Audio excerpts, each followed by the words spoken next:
চাচা হেনা কোথায়? হেনা এক বেটার লাগে বাইরেই গেছে। লম্বা বুঝাও আমারে, মাউয়ার বহালে বাড়ি ঘর তো সাজানো গোছানো কেন? একজনের বিয়া।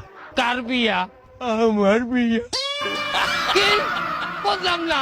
ও বাবু, হেনার মায়ের ছোটকালে বাইরে যাওয়ার পর হইতে হেনার জন্য আমি তো বিবাহ করতে পারি নাই। আজ হেনা বাইরেই গেছে, আমি তো মুক্ত। সেদিন আমি আজ বিবাহ করতে আসি। করিয়া তোরা বিয়া হবে কেনা? হেনা যে পোলার লাগে বাইরেই গেছে, আর মায়ের রে আমি আবার ভাগাই আনছি। মানে উঠবি চড়লে লাভ, তুই যে আমার মাইয়া ভাগাই লই যাবি, তোর মায়ের রে আমি বিয়ে হলমু।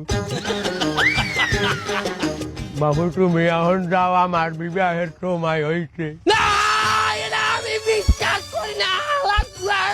বাবু আর বউ, আজ 50 বছর পর আমি বিবাহ করতে আসি, তুই পাগড়ি হালাই তোর